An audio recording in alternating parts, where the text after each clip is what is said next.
গাজীপুরের জয়দেবপুরে রাজউকের authorised officer Sheikh গুফতার জালিয়াতি ও ঘুষ বাণিজ্য ফাঁস। মোটা অঙ্কের টাকা ঘুষের বিনিময়ে যাচাই বাছাই ছাড়াই দিয়েছেন 4টি ভুয়া নির্মাণ আবেদনের অনুমোদন।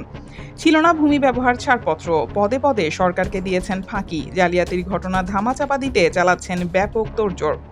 বিভাগীয় তদন্তে বেরিয়ে এলো শেখ গুফতার থলের বিড়াল। কঠিন ব্যবস্থা নেওয়ার সুপারিশ করলেন তদন্তকারীরা। বিস্তারিত দেখুন সালেহ কায়সারের করা 3 পর্বের ধারাবাহিক অনুসন্ধানী প্রতিবেদনের প্রথম পর্বে।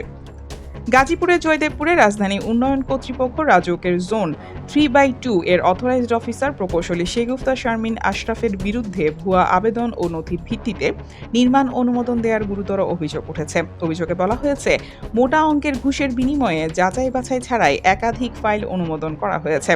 রাজউকের অভ্যন্তরীণ একটি তদন্ত নথি পর্যালোচনা করে এই সংক্রান্ত চাঞ্চল্যকর তথ্য পাওয়া গেছে বলে একাধিক সূত্র নিশ্চিত করেছে।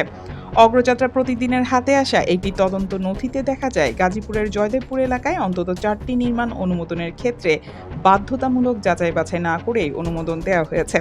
বিশেষ করে ভূমি ব্যবহার ছাড়পত্র যাচাই ছাড়াই 4টি আলাদা ঘটনায় নির্মাণ অনুমোদন দেওয়া হয়, যা বিদ্যমান আইন ও রাজউকের নীতিমালার স্পষ্ট লঙ্ঘন।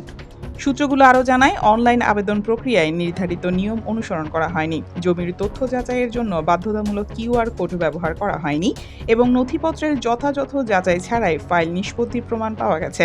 এতে পুরো অনুমোদন প্রক্রিয়ায় স্বচ্ছতা ও নির্ভরযোগ্যতা নিয়ে প্রশ্ন তুলেছে তদন্তকারী কর্মকর্তারা। নথি বিশ্লেষণে দেখা যায়, একাধিক ফাইলে অনুমোদনের আগে প্রয়োজনীয় প্রাথমিক যাচাই প্রক্রিয়া সম্পন্ন না করেই দ্রুত অনুমোদন দেওয়া হয়েছে। রাজউকের একটি অভ্যন্তরীণ সূত্র জানায়, কিছু ক্ষেত্রে প্রশাসনিক ধাপ এড়িয়ে সিদ্ধান্ত নেওয়ার ইঙ্গিত মিলেছে, যা প্রক্রিয়াগত অনিয়মের দিকেই ইঙ্গিত করে। আর একটি সূত্রের দাবি, ভূমি ব্যবহার ছাড়পত্র ছাড়া অনুমোদিত ফাইলগুলো পূর্ণ পর্যালোচনা করা হলে আরও বিস্তৃত অনিয়ম সামনে আসতে পারে। তাদের মতে, এটি শুধুমাত্র গাফিলতি নয়, বরং পুরো অনুমোদন ব্যবস্থার দুর্বলতার প্রতিফলন। তদন্ত কমিটি সংশ্লিষ্ট ফাইলগুলো পর্যালোচনা করে ইতোমধ্যে অনিয়মের বিষয়ে ব্যাখ্যা তলব করেছে এবং দায়িত্বে অবহেলার অভিযোগে প্রশাসনিক ব্যবস্থা নেওয়ার সুপারিশ করেছে বলে জানা গেছে। একই সঙ্গে ভবিষ্যতে এই ধরনের ঘটনা রোধে নজরদারি আরও জোরদারের সুপারিশও করা হয়েছে। কিন্তু জালিয়াতির ঘটনা ধামাচাপা দিতে চালাচ্ছেন ব্যাপক তোড়জোড়। অভিযুক্ত প্রকৌশলী শেগুফতা শারমিন আশরাফের বক্তব্য জানতে একাধিকবার চেষ্টা করা হলেও তার কোনো প্রতিক্রিয়া পাওয়া যায়নি। রাজউকের মতো গুরুত্বপূর্ণ প্রতিষ্ঠানে এমন অভিযোগ সামনে আসায় নগর উন্নয়ন ও নির্মাণ অনুমোদন ব্যবস্থার স্বচ্ছতা নিয়ে নতুন করে প্রশ্ন উঠেছে। সংশ্লিষ্টরা বলছেন, দ্রুত ও নিরপেক্ষ তদন্তের মাধ্যমে প্রকৃত ঘটনা উদ্ঘাটন এবং দায়ীদের বিরুদ্ধে কঠোর ব্যবস্থা না নিলে এই ধরনের অনিয়ম আরও বিস্তৃত হওয়ার আশঙ্কা রয়েছে। দর্শক, পরবর্তী পর্বে থাকছে আরও বিস্তারিত। চোখ রাখুন দৈনিক অগ্রযাত্রা প্রতিদিনে। অগ্রযাত্রা প্রতিদিন,